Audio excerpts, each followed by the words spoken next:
Muy buenas tardes, mis estimados maestros. En esta oportunidad vamos a retomar o más bien tocar algunas temáticas referentes al tema educativo y que la misma sobre todo relacionado a lo que es este momento que se está viviendo en el campo educativo y en general. Empezaré presentándome mi persona. Bueno, mi nombre es Saúl Arias, de formación licenciado en pedagogía, pero también soy maestro del área de ciencias sociales del nivel secundario. Y bueno, pues en esta oportunidad vamos a nosotros hablar un poco sobre lo que es esto de los retos de la educación, considerando estas nuevas modalidades de trabajo que ha sido impuesto a partir de un decreto supremo que es el 4260, que el ministerio justamente lo ha publicado el día 6 de junio de la presente gestión. Y bueno, pues se ha ido también viendo de que esta nueva forma de enseñar pues está trayendo también una diversidad de objetivos, retos y metas para los maestros, tanto maestros del área urbana como también maestros del área rural. Y es a eso lo que el día de hoy vamos a poder hablar un poco. Pero tenemos también indicarles previsto desarrollar todo este evento en 3 días, vale decir, hoy, mañana a partir de las 6 de la tarde y el domingo en el mismo horario, ¿no?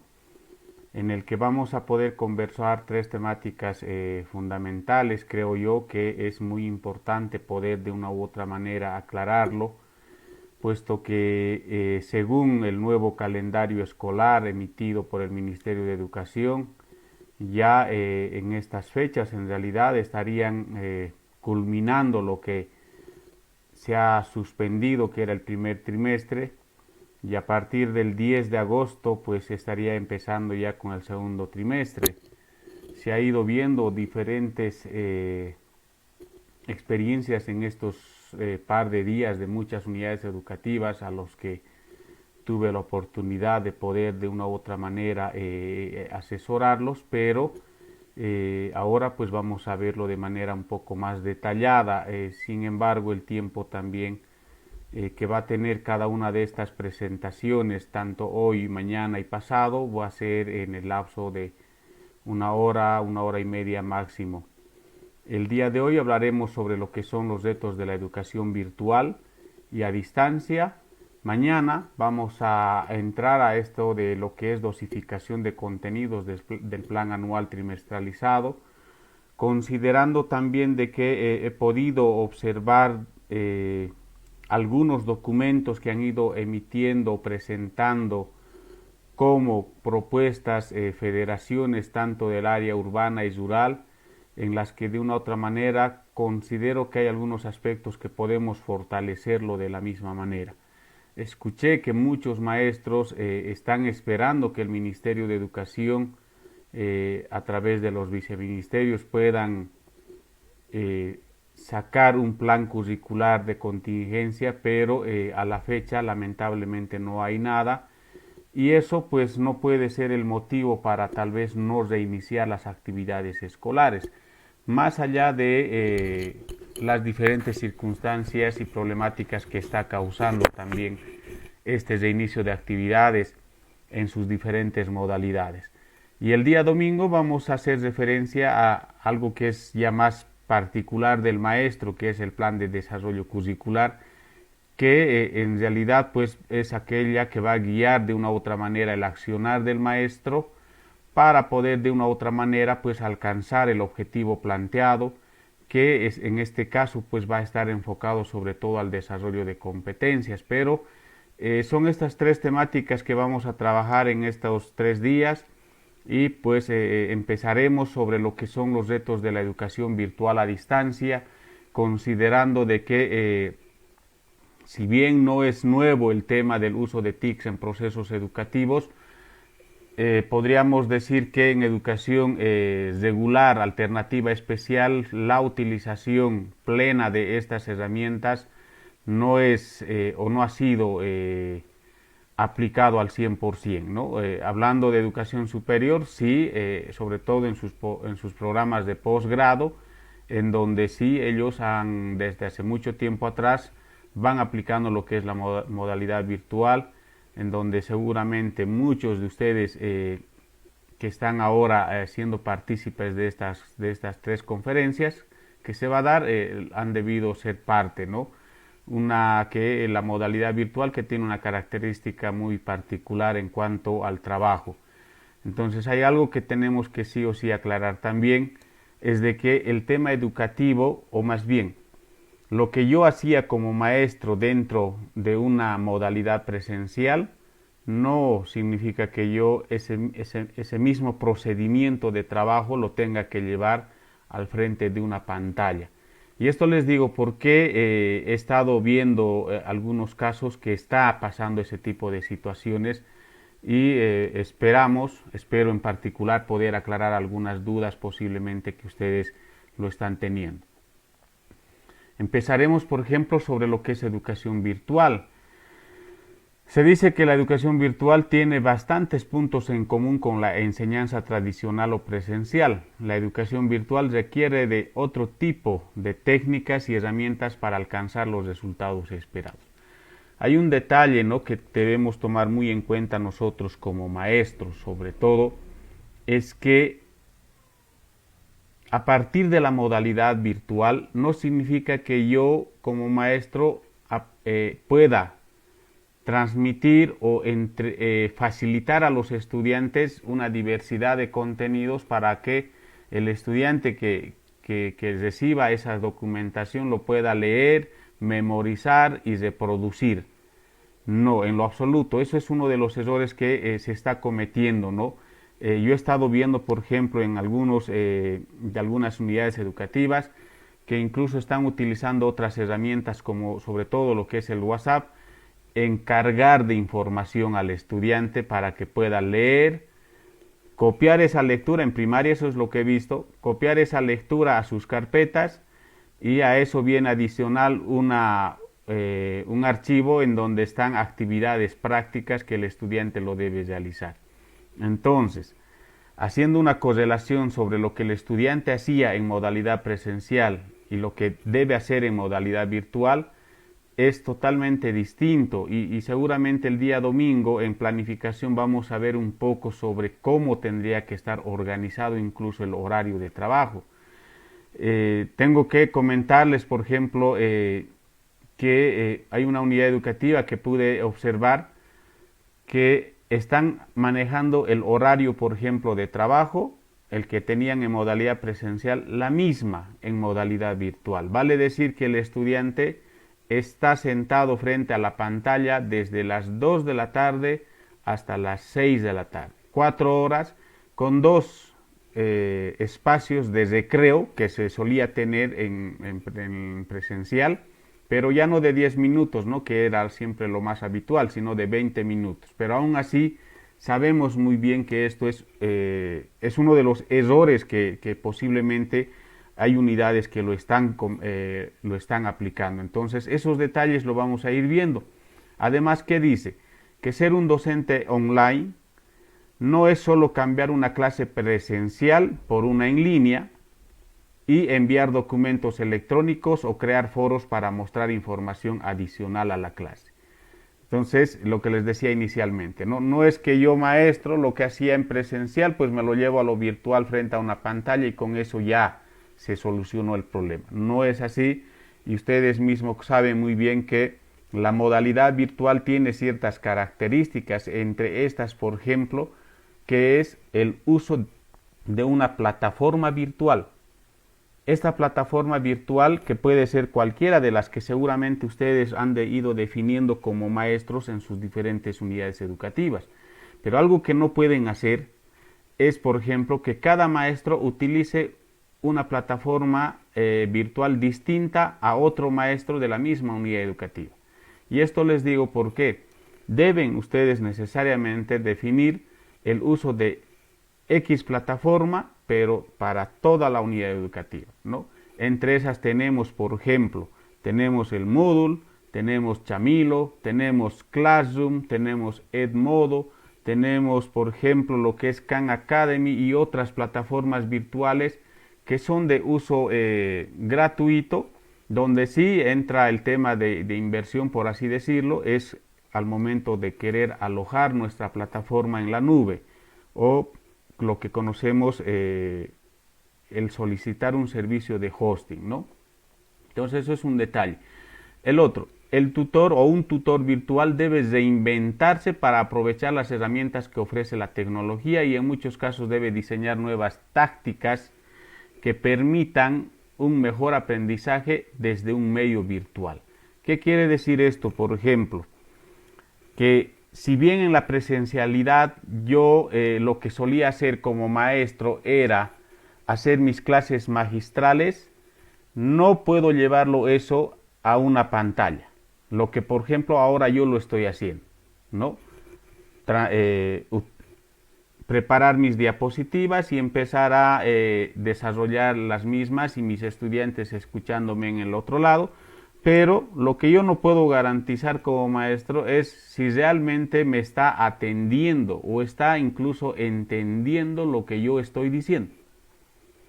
Entonces, lo que se sugiere, por ejemplo, es que cuando ustedes desarrollen una clase en línea o en vivo a partir de una videoconferencia, es que esas clases no tengan una duración más de 30 minutos considerando la capacidad de atención que tienen los niños, niñas y adolescentes.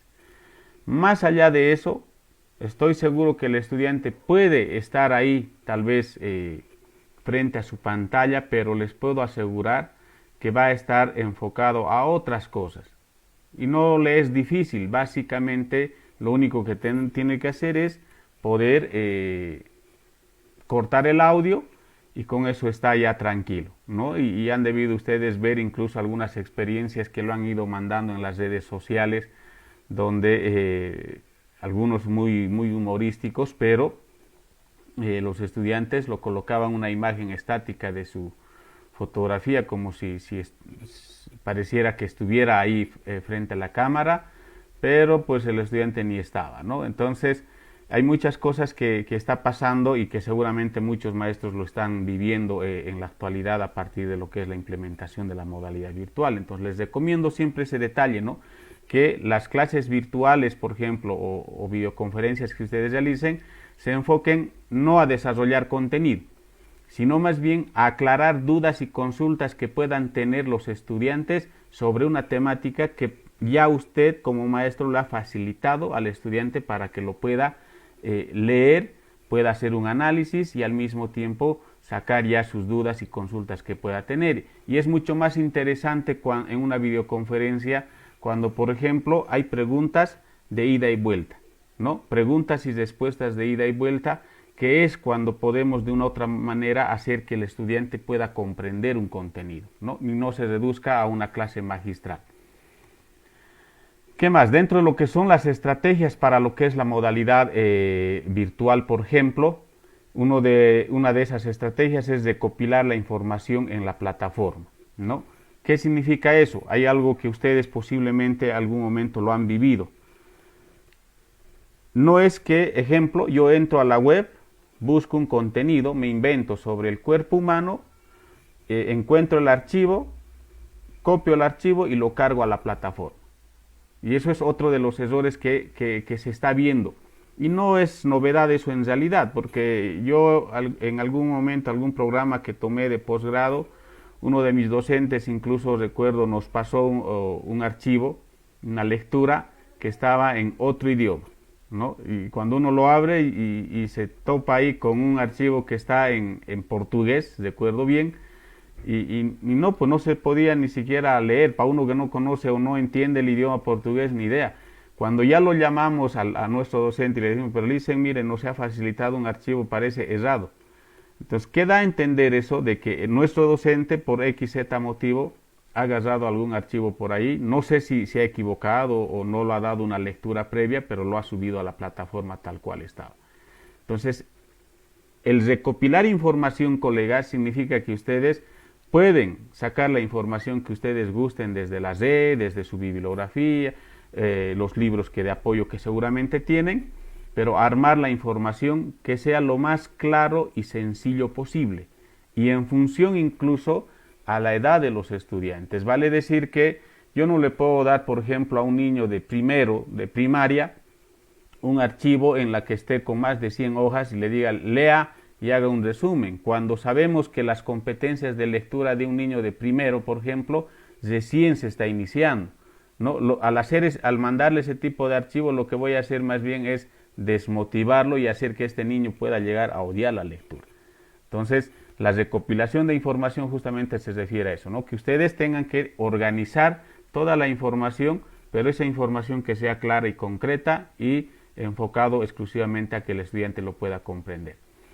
Otra de las estrategias que se puede también trabajar en modalidad virtual es hacer acuerdos con los estudiantes.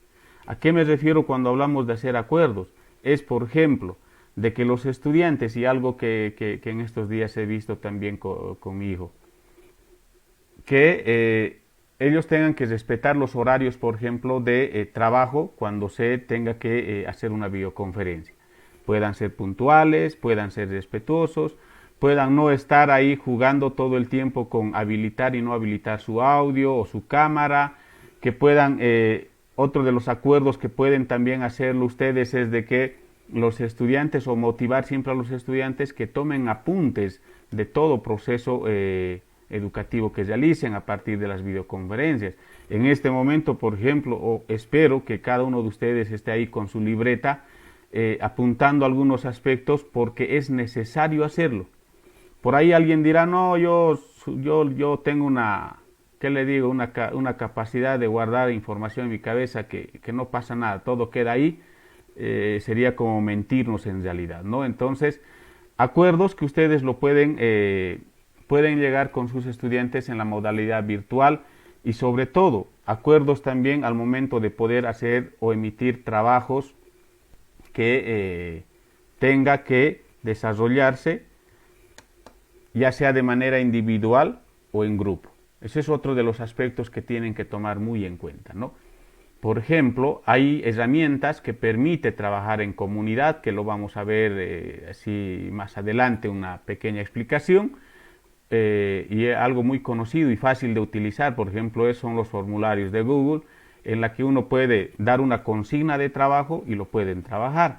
Hay otras herramientas como el Facebook, por ejemplo, que también te permite trabajar en comunidad, y el maestro puede ver quiénes han participado, quiénes no han participado, etcétera, etcétera, ¿no? Entonces, esos acuerdos es fundamental también al momento de implementar la modalidad virtual. Invita a expertos a tus clases. Yo creo que eso es un reto también para muchos maestros, y además una oportunidad, creo yo, a partir de la modalidad virtual no existe tiempo, espacio geográfico que pueda limitar la participación de otras personas. Es distinto que cuando estábamos en modalidad presencial, a veces era complicado hacer de que alguna persona pueda visitarnos en nuestra clase. Por ejemplo, recuerdo cuando estuve en la escuela, mi maestra, por ejemplo, nos trajo a un excombatiente de la guerra del Chaco para poder explicarnos un poco de lo que ha vivido en ese tiempo, ¿no? Es muy interesante, pero podríamos también hacerlo desde lo que es la modalidad virtual, a partir de estas videoconferencias, que implica simplemente hacerlos llegar el link y a partir de ello pues darle el espacio para que otra persona pueda desarrollar un X contenido que estoy seguro puede tal vez ser incluso de mucho mayor impacto para el mismo estudiante, ¿no?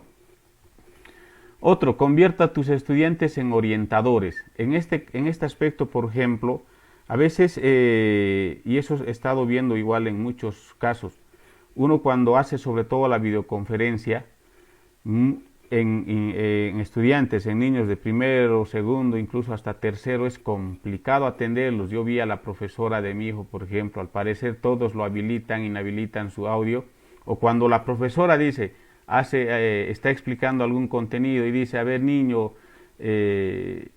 hace una pregunta, todos quieren responder, ¿no? Y al final no se escucha nada. Yo ya me imagino el esfuerzo que debe hacer la profesora para tratar de una u otra manera que alguien dé la respuesta. Entonces, ese aspecto es fundamental que también tomen en cuenta, ¿no?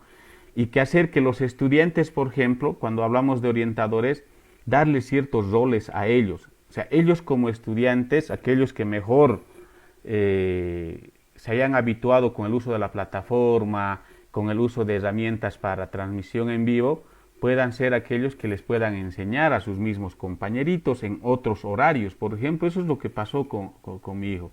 Más allá de las clases que tienen programado con su maestra, hay en otros horarios donde ellos se conectan, intercambian ideas, en algunos casos incluso no necesariamente hablan de sus cosas de la escuela, van contándose las cosas que hacen a diario en sus casas. Y de una otra manera, esa comunicación es necesario que los estudiantes lo puedan tener. Obviamente que no es fácil para todos, considerando las características pues, de todas las familias. Eso es algo de entender, pero no está de más motivar a que los mismos estudiantes se puedan cada vez ellos ir familiarizándose de mejor manera con lo que es la modalidad virtual. Ahora, cuelga los trabajos de los estudiantes. Se refiere a que como maestros, por ejemplo, por lo general dan trabajos prácticos a los estudiantes. Algo fundamental y creo muy motivante puede ser para los mismos estudiantes es que como maestros podamos cargar los mejores trabajos, digámoslo así, o más bien aquellos trabajos que se han destacado a diferencia de otros, pero sin necesidad de colocar el nombre. Tal vez eliminar el autor del trabajo, pero colgarlo en la misma plataforma para que los demás lo puedan ver como una referencia. Y de una otra manera también es motivante, porque si yo envío mi trabajo por ahí hecho a la rápida y veo que mi compañero lo está colocando mucho más interés, de una u otra manera, pues eso va a hacer que a futuro, para mis próximos trabajos, yo pueda tal vez ser un poco más creativo como estudiante, ¿no? Y esperar que en algún momento mi trabajo también esté ahí como referencia dentro de la plataforma, o el mismo maestro lo puede compartir en sus clases en línea que lo pueda programar. ¿Qué nos dices? Recuerda que todas las estrategias deben tener un esquema o en su esquema elementos que motiven al estudiante, ya que es muy común que los mismos deserten por falta de estímulos. Ejemplo, si yo me coloco en la pantalla, coloco mis diapositivas y empiezo desde inicio a exponer mis diapositivas y hablar como se dice vulgarmente, ¿no? Hablar como lorito hasta terminar. Y bueno, niños, niñas, estudiantes, hasta aquí ha sido la clase, hasta luego. Les voy a mandar más otros archivos y tareas a la plataforma y hagan. Yo estoy seguro que cualquiera se escapa, incluso nosotros. Imagínense que a nosotros nos den ese tipo de clases, yo estoy segurísimo que voy a ser el primero en desmotivarme y voy a decir, no, mejor ya no voy más o ya no asisto más a esa clase. Y hay que tener mucho cuidado en ese aspecto, y es por eso que debemos motivar a los estudiantes a trabajar de manera individual a partir de, por ejemplo, no es lo mismo que yo le diga a un estudiante, le pase un archivo, ya sea por la plataforma o cualquier otro medio virtual, pasarle el archivo y le diga, haga un resumen, ¿no? La consigna es muy sencilla, pero al mismo tiempo creo que nada motivante. Pero puede ser distinto, por ejemplo, que yo le pueda decir a un niño de que lea cierto documento y a partir de ese documento me pueda más bien él plantear y hacer una relación con lo que es su vida diaria. Suponiendo que sea un cuento, puedo tal vez hacer que mi estudiante pueda crear su propio cuento. Y en una clase en línea que podamos tener, que pueda compartir ese su cuento o la actividad o el trabajo que haya realizado. O puedo hacer que los estudiantes puedan trabajar en grupos, pero en grupos no significa que tengan que salir de sus casas y reunirse en X lugar, porque ahí sí que tuviéramos problemas con esto de el distanciamiento social, el tema del virus, etcétera, sino que ellos puedan trabajar en grupos, pero de manera virtual. Entonces, utilizar el foro, por ejemplo, que tienen todas las plataformas virtuales, en donde se pueda generar debate, intercambio de ideas, incluso encuentro de ideas contrapuestas entre uno y otro, porque un estudiante puede tener una posición sobre X tema y otro estudiante puede tener otra posición totalmente distinta. Y de ese encuentro de ideas, de ese debate de criterios, es cuando se puede crear un nuevo conocimiento que obviamente va a hacer que el estudiante pueda pues estar motivado para pasar las diferentes clases, ¿no? Entonces, es clave el horario, que lo vamos a ver el domingo, es clave el tipo de horario y la forma de organización de las clases que están organizando o están pasando tanto en el nivel inicial, en el nivel primario, en el nivel secundario. En el secundario yo me estoy imaginando que debe ser un caos, y en el colegio que les decía al inicio que me invitaron a que pueda revisar un poco su plataforma, lo han llevado todo su horario a lo que es lo virtual. ¿Y cuántas asignaturas pasa un estudiante de secundaria? Ustedes lo conocen, colegas. Son entre 11 y 13 asignaturas. Imagínense que el estudiante de secundaria tenga que necesariamente hacer o asistir entre 11 y 13 clases en línea, y peor aún, ¿no?, que está en función al horario de clases que solían tener antes de lo que ha sido esta cuarentena. Entonces es complicado. Se ha hablado mucho de un sistema modular, pero un sistema modular que como idea no está mal, pero ese sistema modular debe venir organizado en función a cómo se va a trabajar, cuál va a ser la estrategia o la forma de llegar del maestro hacia sus estudiantes, y en función a ellos recién ver si puede o no funcionar la modalidad, o más bien un sistema modular. ¿Por qué les digo esto? Por ejemplo, hay unidades educativas, o en educación alternativa más bien se trabaja bajo un sistema modular, pero no nos olvidemos que en el sistema modular ellos llevan entre 1 o 2 asignaturas de trabajo durante el mes. Pero secundaria son 11, coloquémoslo 11. 11 módulos no lo van a trabajar en un mes. Ni siquiera nosotros en educación superior, en el momento que seguramente hemos hecho algún curso por ahí de posgrado, llevamos un módulo en un mes con actividades semanales, ¿no? Entonces, esos detalles es lo que tenemos que tomar muy en cuenta al momento de trabajar con nuestros estudiantes y colocarnos primero en el lugar de ellos. ¿Será que esto que yo estoy planteando como maestro, mi estudiante lo va a poder resolver? Imaginarme más o menos qué problemáticas le puede surgir y qué cosas sí podría funcionar. Y a partir de ello plantear o hacer mi planificación como corresponde, que igual lo vamos a ver tal vez un poco más a detalle el día domingo. Ahora, la enseñanza virtual es cuestión de didáctica. Creo que eso es lo fundamental, ¿no? Lo primero es el cómo, el currículo, ¿no? O el qué, perdón, ¿no? ¿Qué voy a enseñar? ¿Qué contenidos voy a desarrollar en este tiempo que queda para poder terminar la gestión escolar? ¿Cuántos días? Si ustedes ya lo han debido ver el calendario escolar, tienen 45 días hábiles por trimestre. ¿Ya? Eso es lo principal que cada uno de ustedes tiene que conocer. ¿Qué puedo hacer yo en 45 días? Entonces, a partir de esa interrogante, ¿qué debo hacer? ¿Qué contenidos son los que debo desarrollar, pero en función a qué?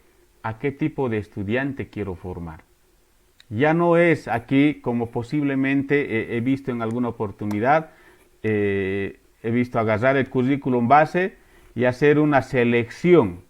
¿A qué me refiero cuando hablo de selección? Es agarrar los contenidos que creo yo que son los más importantes, desde mi posición personal como maestro. Pero no estoy viendo algo que es fundamental. ¿Será que eso que yo le enseño le va a servir al estudiante? Entonces, para responderme a esa interrogante, debo plantear lo que es el perfil académico o el perfil de egreso que algunos también lo denominan, ¿no? ¿Qué tipo de estudiante voy a formar? A ver, ¿qué debe mínimamente aprender un niño de primera sección del nivel inicial para pasar a segunda sección del mismo nivel.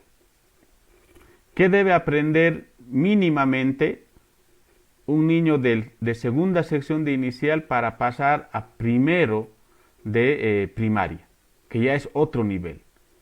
Y si nos vamos así dando los ejemplos, ¿qué tendrá que saber mínimamente un estudiante de sexto de secundaria para pasar a un siguiente nivel que es educación superior? Entonces, la planificación y la organización del contenido, desde lo que es el diseño curricular o el plan anual trimestralizado, desde lo que va a ser la dosificación de contenidos y su aplicación en el proceso educativo a partir de mi plan de desarrollo curricular, debe responder al tipo de estudiante que yo quiero formar y a las competencias, habilidades y destrezas que quiero desarrollar en ellos. Yo les doy solo un ejemplo. El otro día, por ejemplo, estuve viendo un trabajo que hicieron en un distrito los maestros del área de sociales de mi especialidad, ¿no?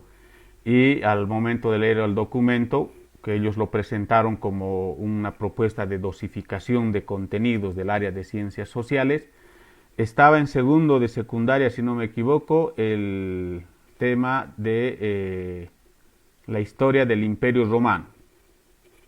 Entonces, yo le decía al profe, pero a ver, considerando la coyuntura educativa que estamos viviendo actualmente, ¿de qué sirve que yo le enseñe esta temática a mi estudiante? ¿Cuánto le va a servir? Yo en lo personal, y puedo estar equivocado obviamente, partiría más bien dentro del área de sociales, enfocarme a desarrollar más contenidos que tenga que referirse dentro del área de historia, por ejemplo, referirse a la historia nacional o incluso la historia de mi contexto, que es lo más básico y elemental que todos tendríamos que saber. Hace años, hace 2, 3 años, mal no recuerdo, en las noticias, por ejemplo, se escuchaba cuando le hacían una entrevista a una señorita en pleno desfile y le decían el porqué de su presencia, qué se recordaba, justamente esa actividad del desfile, etcétera. No sabía qué responder. Entonces, creo yo que lo primero o lo fundamental es pues partir de lo que necesitamos como conocimiento general. Esto les hablo dentro de lo que es el área de ciencias sociales y particularmente la asignatura de historia, por ejemplo. Pero lo mismo puede ser en primaria, en inicial. En primaria, por ejemplo, un niño de segunda sección, para que pueda pasar a primero de primaria, mínimamente, ¿qué tendrá que conocer? Desde lo que yo conozco, mínimamente reconocer o escribir su nombre, reconocer las vocales, los números, algunas formas geométricas, haber desarrollado su motricidad fina, motricidad gruesa, que eso es suficiente, creo yo, lo más elemental que tendría que trabajar en lo que queda de esta gestión. Pero ahí también les comento, hay una propuesta de unas de las federaciones que presentaron 63 contenidos, si no me equivoco, para el nivel inicial, que lo van a trabajar supuestamente en este tiempo que queda de la gestión escolar. Si hacemos nosotros una división de 60 por 95 días hábiles que tienen según calendario del ministerio, estamos hablando de, podríamos decir, por día aproximadamente un 60-70% de un contenido curricular. Y me pregunto, ¿será que en inicial van a hacer todo eso? Entonces, hay que considerar esos aspectos al momento de hacer la planificación y la organización del contenido. Pero además de eso, cuando hablamos de planificación y organización de contenido en modalidad virtual, se refiere a que yo también deba considerar si la misma voy a poder trabajarlo desde mi plataforma virtual y hacer que este contenido, por ejemplo, pueda generar en mi estudiante compromiso con su aprendizaje. Y hay algo que también quería compartirles. Ya el conocimiento, colegas, no es de propiedad del maestro. Si nosotros nos vamos o viajamos en el tiempo hace coloquémoslo 20 años atrás, un poco más, el dueño del conocimiento, digámoslo así, era el maestro. Era un maestro quien conocía muchas cosas. Es más, dentro de las comunidades rurales, el maestro era el que más valor tenía dentro de la misma comunidad porque era el que les guiaba para hacer ciertas actividades. Pero hoy en día, con esto de la tecnología, básicamente el estudiante puede encontrar en la web mejor conocimiento de lo que yo le puedo transmitir como maestro. Entonces, ¿cuál es mi rol ahora como maestro? Ya no es ver al estudiante como si fuera, como en la escuela tradicional, ¿no? Como si fuera una fuente vacía y yo debo rellenarle conocimiento. No, porque ese conocimiento el estudiante lo puede adquirir por otros medios, no necesariamente de un maestro. Lo que yo debo hacer como maestro es cómo ese conocimiento le puede servir al estudiante para su vida diaria. Y ahí entra justamente ese reto que tenemos como maestros y sobre todo ahora en esta modalidad virtual. ¿Cómo yo hago de que, por ejemplo, el contenido de adición que se lleva, si no me equivoco, en primero de primaria, cómo ese contenido puedo hacer que a mi estudiante le sirva para su vida diaria?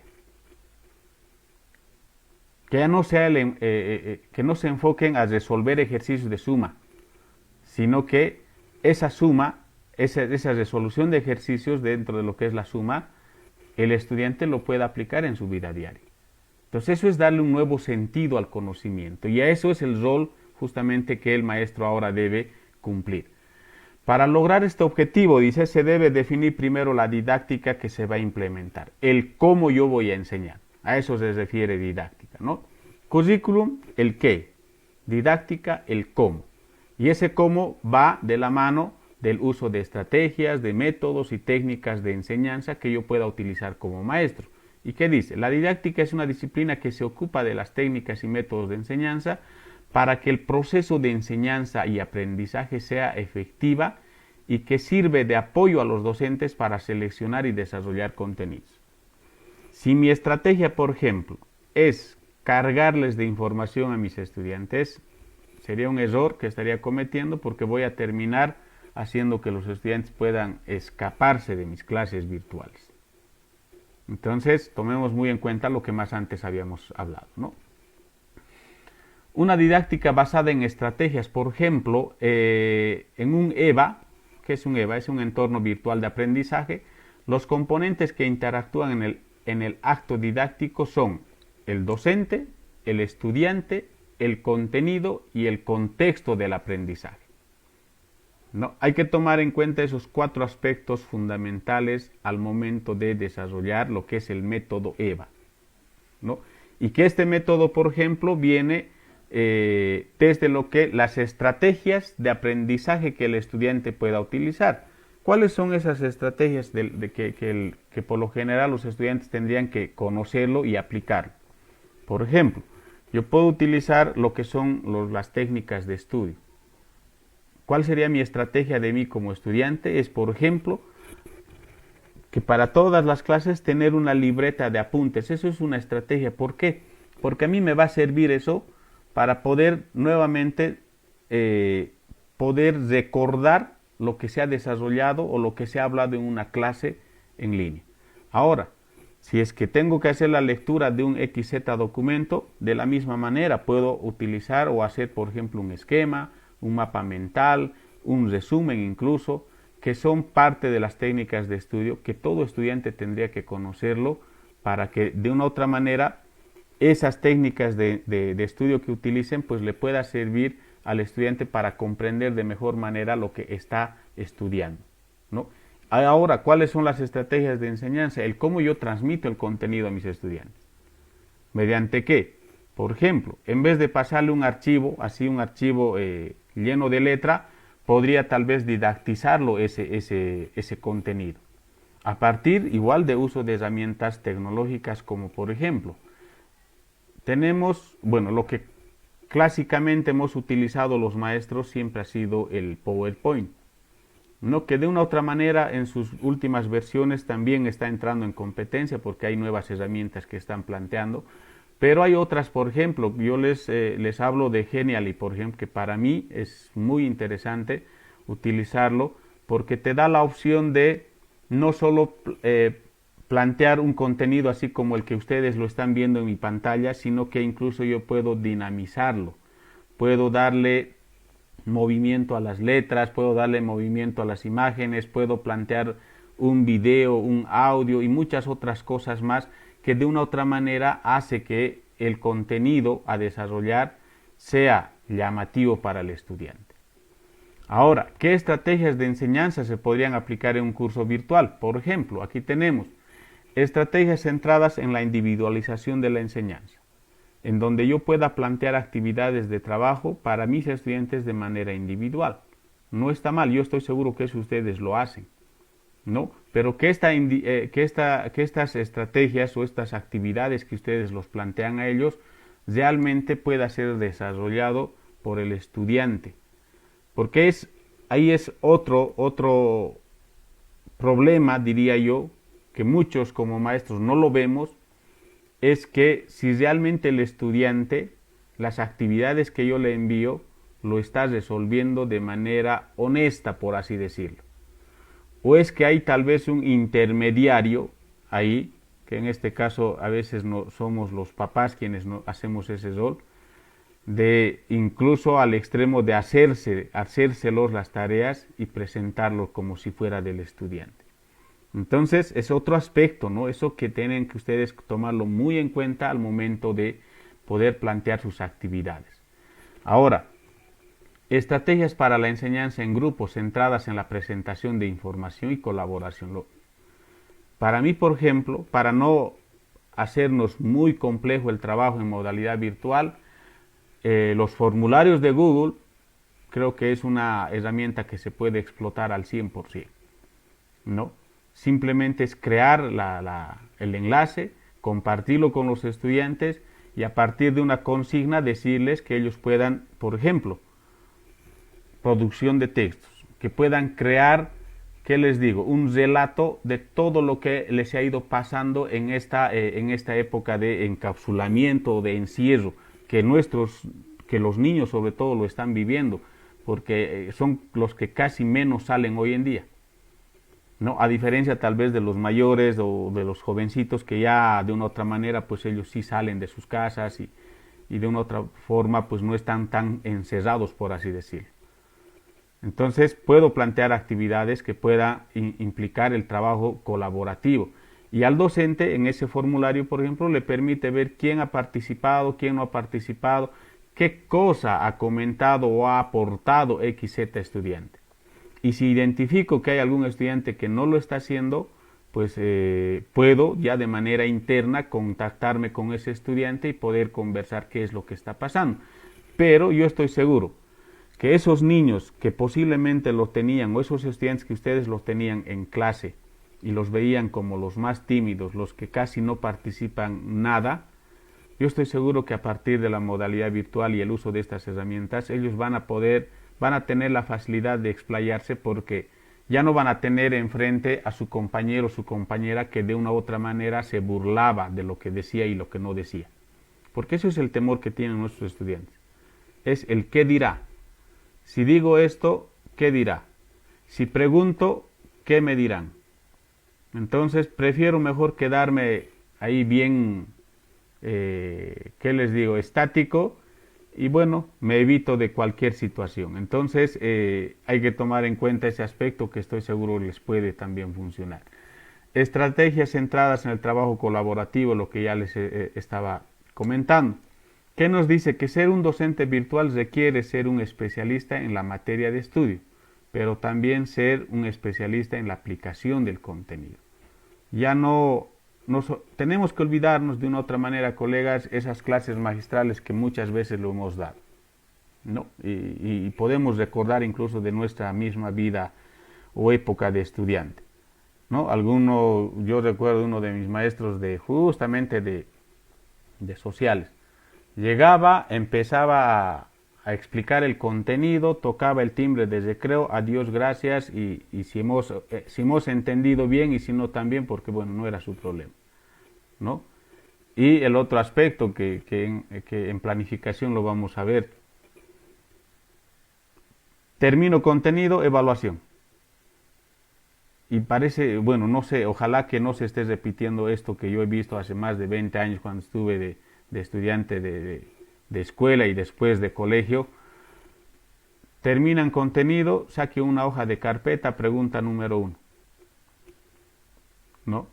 Haga o tantas preguntas, o bueno, en esas épocas era sobre 60 puntos, recuerdo, ahora es sobre 100, ¿no? Entonces es otro aspecto que tienen que ustedes considerarlo igual, que no es solo, ya no se enfoquen a desarrollar cuánto contenido de desarrollo es el reflejo de qué tipo de docente soy, que es otro de los errores que he podido evidenciar en muchos lugares y muchos colegas me lo han dicho, que supuestamente son evaluados en función a la cantidad de contenido avanzado. Entonces, ¿quién es el mejor maestro? El que ha avanzado todos sus contenidos planificados. Pero la pregunta que yo me hago ahí, de esos contenidos que ha avanzado, ¿cuánto habrá aprendido el estudiante? Hacemos una evaluación al finalizar la gestión, al finalizar el bimestre, el trimestre, para decir, por ejemplo, he avanzado 5 contenidos y mi estudiante domina y conoce los 5 contenidos, porque hay una realidad también en nuestros estudiantes y nosotros también lo hemos vivido como estudiantes. Habemos estudiantes, y digo habemos porque sigo siendo estudiante, por ahí sigo estudiando, estudiantes que estamos acostumbrados a memorizar solo para el momento, solo para la evaluación. Pasado la evaluación no me acuerdo nada. Entonces, algo está pasando ahí y ese algo yo debo identificarlo como maestro para que mis procesos de evaluación no solo sea aplicar una X instrumento y con eso creer que mi estudiante ya lo sabe todo. Y esto podemos hablar largo y tendido sobre eso y estoy seguro que muchas experiencias ustedes también lo han debido ir viendo.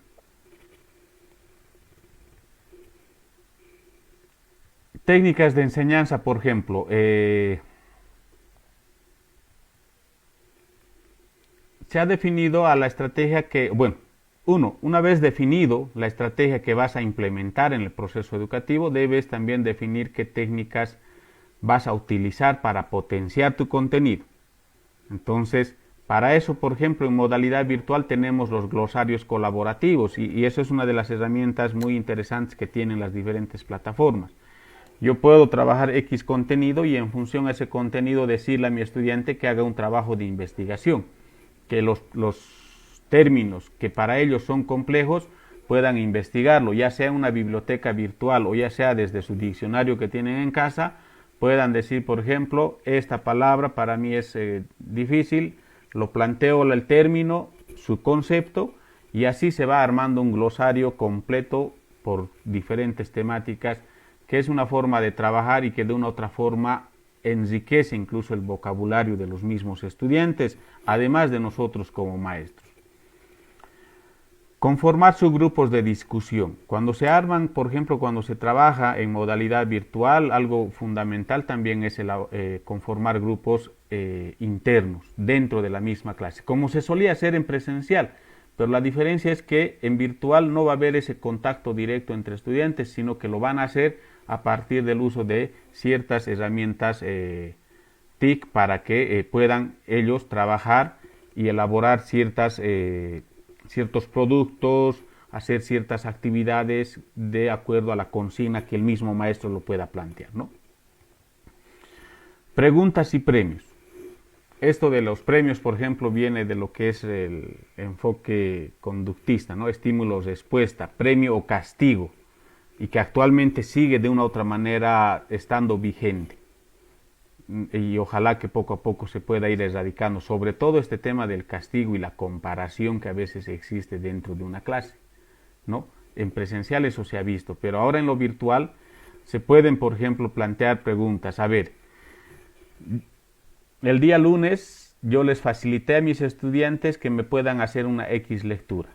En mi encuentro virtual yo puedo lanzar preguntas de esa lectura y el estudiante que me responda, que responda a la interrogante, pues pueda ganarse un premio.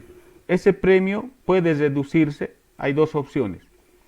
Uno, hacer el reconocimiento ante todos sus compañeros y decirle felicidades, sigue para adelante y motivarlo. O en su caso también puede ir de la mano de cierta calificación, ¿no? Una especie, qué sé yo, de que pueda ser acumulativo, que durante el trimestre pueda acumular, puntos adicionales que podría ir a fortalecer la calificación trimestral que pueda obtener en cierta área. Puede darse ese caso, pueden ustedes trabajarlo. ¿Y qué va a pasar? En inicial, en primaria, los niños, colegas, yo estoy seguro que la mayoría, si bien tal vez no el 100%, la mayoría, si nosotros hacemos una especie de concurso y para que ellos puedan responder preguntas, etcétera, sobre los contenidos que trabajamos, se van a pelear. Se van a pelear porque ellos saben que el responder las preguntas que pueda hacer mi maestro me va a conllevar a obtener 1 punto, 2 puntos o 3 puntos que de una u otra manera al finalizar el trimestre me va a hacer que mi calificación pueda mejorar, ¿no? Entonces eso pasa. En secundaria es un poco más complejo, sobre todo con estudiantes que lamentablemente pues andan en su mundo, en su propio mundo, no hay un interés pleno de poder pensar en su futuro, en un proyecto de vida, de poder continuar sus estudios superiores, etcétera, etcétera. Que también obviamente son casos muy particulares, pero habría que también un poco ver cuáles son los motivos del por qué tienen esa forma de comportarse, ¿no?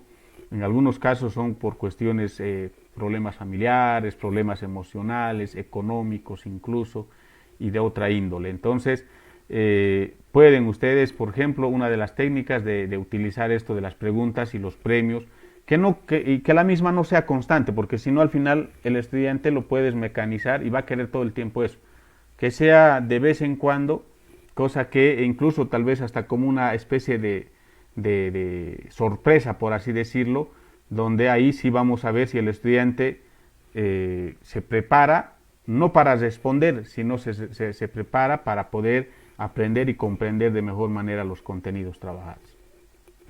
La lluvia de ideas, que es una técnica muy conocida, aplicada en modalidad presencial y ahora también se lo puede hacer en modalidad virtual a partir de nuestras videoconferencias que podamos realizar con nuestros estudiantes. Y por último, un portafolio, ¿no? Que es más o menos como una carpeta que solíamos tener en presencial, donde yo voy acumulando todos los trabajos de mi estudiante y que ese portafolio esté a disposición del estudiante dentro de la misma plataforma. ¿Para qué? Para que pueda ingresar a su portafolio y ver su proceso de aprovechamiento que ha ido teniendo durante el trimestre y al mismo tiempo hacer una autorreflexión de ver en qué cosas pues podría todavía ir mejorando. Métodos. Cuando hablamos, por ejemplo, de los métodos en modalidad virtual, nos referimos al método asincrónico y sincrónico, ¿no? El asincrónico, que es el aprendizaje, implica un trabajo de un curso proporcionado a través de la web, email, tableros, que luego son publicados a través de una plataforma. Lo beneficioso es que puedes avanzar a tu ritmo. Es un aspecto que quiero que lo tomen muy en cuenta.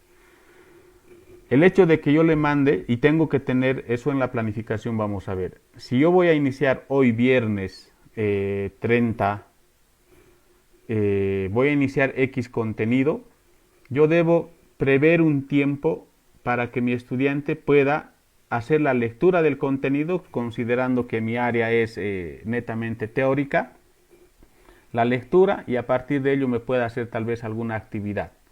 Entonces, yo debo darle incluso el tiempo necesario para que pueda ese estudiante avanzar, porque no es solo mi materia, en el caso de secundaria, no es solo sociales, tiene por detrás 10 áreas más a las que tiene que atender.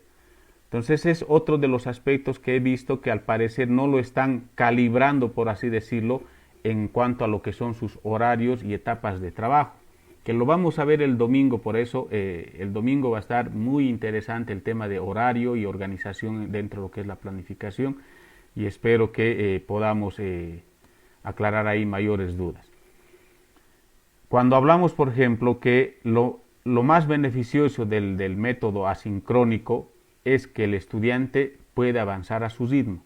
O sea, no lo puedo yo hoy mandar el archivo y decirle que para mañana hasta mediodía sí o sí tiene que entregármelo, porque voy a de una u otra manera generar cierta preocupación, estrés en el estudiante, que al final puede ser que termine enviándome un trabajo hecho por hacer o mal hecho en el peor de los casos, o simplemente no lo haga. Entonces hay que darle el tiempo necesario para que pueda trabajar en el área. Lo mismo en el caso de primaria, de inicial. En primaria, por ejemplo, yo les comento algo que vi el otro día en el caso de mi hijo, ¿no? Han pasado su clase virtual en línea y les dijo, voy a mandar un archivo y tienen hasta las 8 de la noche para mandármelo a mi WhatsApp. ¿Cuál es el fin de hacer ese tipo de, o dar ese tipo de consignas? Yo en lo personal no lo veo nada positivo, pero pensemos y analicemos bien al momento de plantear nuestras consignas de trabajo. Por ejemplo, ya en lo que es lo sincrónico, que hace alusión al tema de trabajo en línea, se llama así porque los sistemas permiten que los estudiantes pregunten a su docente o compañeros preguntas de manera instantánea a través de mensajería u otros medios. En línea, virtual, en vivo, como lo queramos denominar, hay herramientas. Entre esas herramientas, por ejemplo, tenemos lo que creo que muchos están utilizando, es el Zoom, tenemos el Google Meet, tenemos el Jitsi, tenemos Messenger, entre algunas herramientas que pueden ustedes utilizarlo. Está el Webex, por ejemplo, y otros, que lo pueden utilizar para desarrollar sus conferencias, pero como les decía hace rato, que esas conferencias en línea o en vivo, por así decirlo, sirva para poder sobre todo aclarar dudas, para reforzar lo que ya se ha ido aprendiendo desde lo asincrónico, ¿no? Desde lo asincrónico, en lo sincrónico yo pueda fortalecer, pueda retroalimentar el contenido y pueda aclarar las dudas y consultas que puedan tener mis estudiantes. Pero no lo utilicemos lo sincrónico para desarrollar un contenido, porque van a hacer lo que yo estoy actualmente haciendo, exponer sin saber lo que ustedes estarán haciendo al otro lado de la cámara. Posiblemente algunos estarán con un oído escuchándome y con el otro tal vez viendo el televisor, algunos estarán haciendo ahí sus cosas, escuchándome algo, algunos posiblemente está ahí simplemente por estar. Entonces tomemos muy en cuenta esa recomendación, por favor. ¿Qué recursos digitales tenemos a disposición en modalidad virtual? Cuando hablamos, por ejemplo, de recursos y queremos nosotros compartir contenido, queremos que los estudiantes puedan tener acceso a cierto contenido de una determinada temática, entre los que yo les puedo mostrar, por ejemplo, tenemos a Scribd, tenemos a Wikipedia, que es una enciclopedia en realidad muy completa. Tenemos Slides.share, que de la misma manera en ahí pueden encontrar los estudiantes, incluso ustedes como maestros, pueden encontrar contenidos de diferente índole, pueden encontrar presentaciones, videos. Y lo otro, los bloggers, que son blogs en los que también se puede compartir contenido teórico con los estudiantes, pero no solo el compartir, sino que también puedan dar su criterio al respecto. Ejemplo, podemos crear nuestro blogger de mi clase, donde un grupo pueda presentar un ensayo, por así decirlo, sobre X temática, y que los demás del grupo puedan hacer un análisis crítico de ese documento y que si es necesario puedan hacer las sugerencias y complementaciones que posiblemente el grupo que lo ha elaborado todo el trabajo no lo haya hecho. Entonces, al hacer ese tipo de trabajo, ¿qué es lo que pasa? El grupo que ha elaborado el documento se fortalece a partir de las complementaciones que han hecho los estudiantes ya de manera individual. Pero el estudiante que va complementando aprende de lo que ya ha trabajado un grupo y de una u otra manera pues se va fortaleciendo el conocimiento en cada uno de ellos. Ahora, hablando por ejemplo de herramientas Jitsi o más bien de transmisión en vivo, los más conocidos, el Zoom, Google Meet, Jitsi. Por ejemplo, el Zoom tiene en una licencia gratuita, tiene 40 minutos de espacio. El otro día había una especie de debate ahí con algunos colegas y decían, no, 40 minutos es poco para mí. Es poco 40 minutos cuando yo quiero llevar lo mismo que hacía en presencial, lo quiero llevar a lo virtual.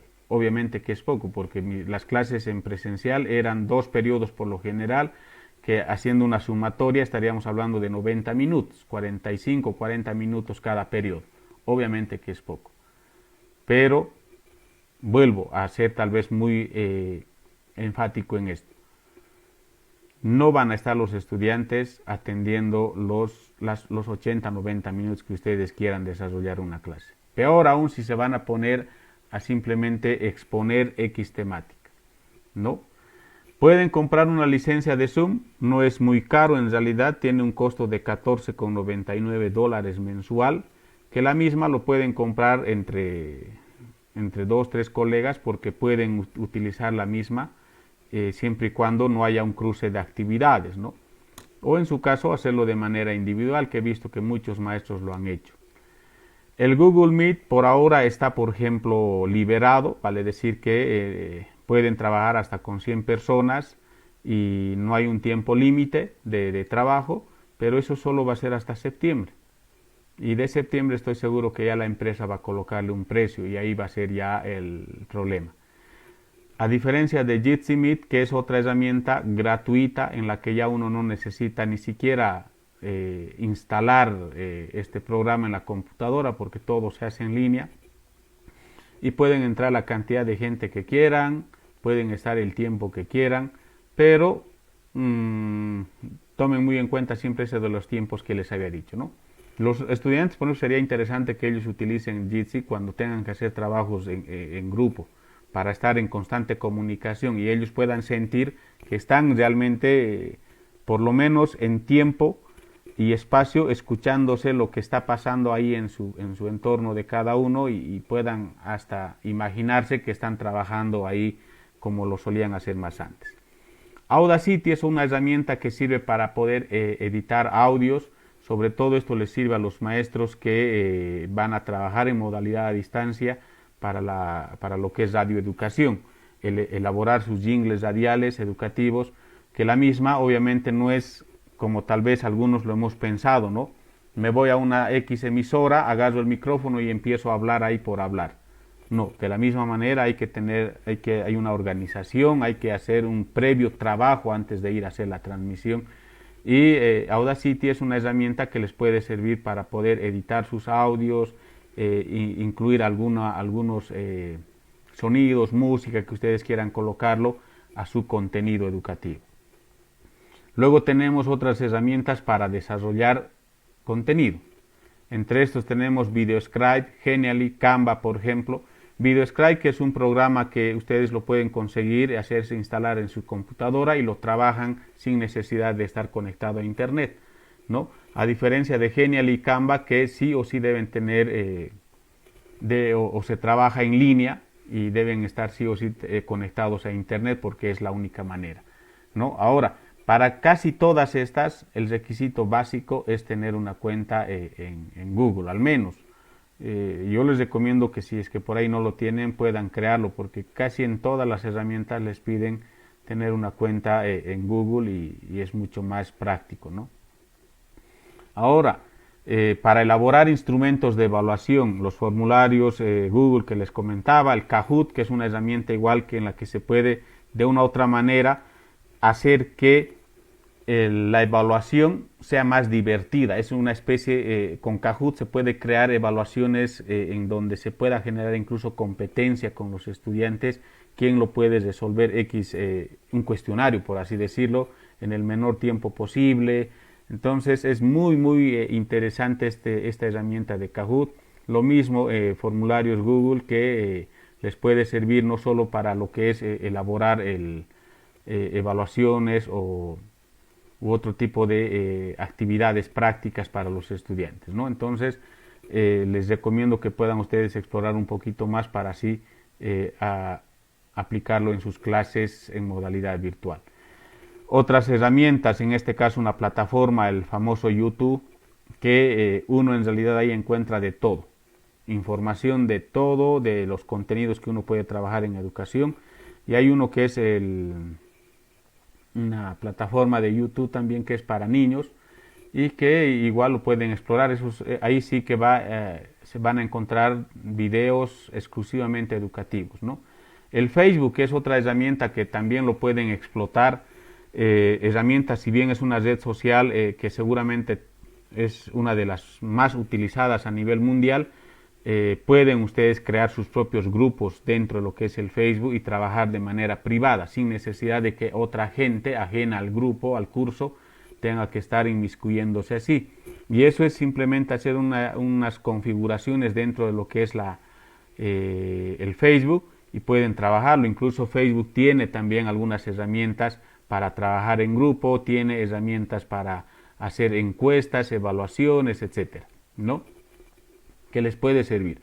Y entre entre otras herramientas, que en este caso redes sociales como es el WhatsApp y el Telegram, que de la misma manera sé que lo van utilizando, el WhatsApp sobre todo, pero tengan mucho cuidado en no hacer un abuso excesivo del WhatsApp en el sentido de cargarlo la cantidad de información como si el estudiante tendría que leerlo todos esos archivos. Organicen sus contenidos, háganlo lo más resumido posible y claro para que el estudiante pueda comprender, ¿no? Telegram es la misma en realidad o tiene similares características al WhatsApp, con una diferencia que en Telegram, por ejemplo, se puede incluso crear encuestas o algunas evaluaciones y lo beneficioso, y les recomiendo que puedan explorar, colegas, es que, por ejemplo, si ustedes trabajan con WhatsApp, la información que ustedes manejen en el WhatsApp se aloja en la memoria del celular. Y si hay maestros que envían videos, envían archivos y sobre todo videos que son los más pesados, va a llegar el momento en el que el celular del estudiante, que en este caso ni siquiera va a ser tal vez del estudiante, sino del papá, de la mamá, qué sé yo, se va a llenar la información y ya con el tiempo el estudiante no va a poder ver esa información. No va a poder ver porque se va a llenar la memoria y no va a cargar los archivos que ustedes puedan enviarlos. Entonces les sugiero que utilicen Telegram, porque la información que ustedes envían por Telegram no se guarda en el celular, por si acaso. No se guarda en la memoria del celular, sino que se guarda en la nube que tiene esta red social, que además, bueno, en el hipotético caso de que X estudiante o algún papá extravíe su celular, con Telegram puedes recuperar todos los archivos. No hay ningún problema. A diferencia del WhatsApp, que bueno, hay que decirle adiós a todo lo que tal vez teníamos en nuestro celular, ¿no? Entonces, eso es algunas de las herramientas más, creo yo, más prácticas que podrían ustedes utilizar e implementarlo dentro de lo que es la modalidad virtual. Y hablando tal vez un poco de lo que es la modalidad a distancia, es que en modalidad a distancia lo que sobre todo necesitan los maestros es poder crear sus cartillas educativas. Algunos lo han denominado módulos, algunos lo han denominado o lo que se conocía con el Profocon, que eran los famosos textos didactizados, que de una u otra manera hoy en día está sirviendo de mucho. Eso que han aprendido tal vez hace un par de años atrás en el programa de Profocon sobre todo, hoy en día yo estoy seguro que les está sirviendo de mucho a muchos de nuestros colegas. Es más, puedo comentarles para ya ir terminando esta parte, una experiencia del distrito de Aiquile, de una unidad educativa, no recuerdo exactamente el nombre, pero que incluso han tenido que desempolvar, por así decirlo, sus textos didactizados para utilizarlo ahora en este retorno a clases, ¿no? Y ya para tal vez ir finalizando, colegas, hay un detalle que ustedes tienen que tomar en cuenta. El Decreto Supremo 4260 les dice que cada unidad educativa tenga que elegir una modalidad complementaria, vale decir, virtual, a distancia o semipresencial. En algunos casos lo virtual va a funcionar porque los estudiantes o todos los estudiantes cuentan con las herramientas necesarias para poder trabajar plenamente en modalidad virtual, ¿no? Pero así tengan todas las condiciones, hay niveles y hay grados en los que creo yo que sí o sí, no será ahora de manera inmediata, pero de aquí a un tiempo puedan ustedes sí optar a trabajar o hacer una organización de trabajo de manera presencial. ¿Por qué les digo? Y esto es los maestros del nivel inicial, estoy seguro que me van a entender. Un niño de nivel inicial necesita sí o sí el apoyo de su maestro. Lindo fuera que el padre, madre de familia asuma esa responsabilidad, pero la realidad de nuestro país nos muestra de que los padres de familia, en la mayoría de los casos, se dedican sobre todo a poder de una u otra manera dedicarse a trabajar para llevar el sostén de la familia. Entonces, yo como papá o voy a trabajar o me dedico a que mi hijo pueda de una u otra manera asistir a sus clases. Es tal vez, yo creo que un papá o una mamá se encuentra a veces hasta entre la espada y la pared, ¿no? Entonces, ahí está el detalle, que ustedes como maestros y a partir de sus directores, directoras, puedan considerar esos aspectos. Y si solo se van a la modalidad a distancia, tienen que también considerar de que el hecho de que yo le pueda mandar las cartillas o estas cartillas, módulos o textos didactizados, no me garantiza de que el estudiante realmente pueda responder a plenitud a ese trabajo. No me va a responder, o sea, yo no tengo la garantía de que ese niño, por ejemplo, ha resuelto todas las actividades que yo le haya planteado en la cartilla que le he enviado. Entonces, de una u otra manera, tengo que ver, no ahora, pero a futuro, ver la forma de hacer de que tener un encuentro, por así decirlo, con mis estudiantes para de una u otra manera evidenciar que realmente han aprendido eso que han ido ellos comprendiendo en modalidad a distancia, en modalidad virtual, ¿no? Entonces, yo les sugiero, en lo personal, les sugiero que puedan optar en una modalidad mixta o semipresencial, como que en función al decreto siempre para no ser observados, y que con la previsión de que a futuro voy a ver la forma de que mis estudiantes se reúnan conmigo, tomando en cuenta obviamente todas las recomendaciones de cuidados de bioseguridad.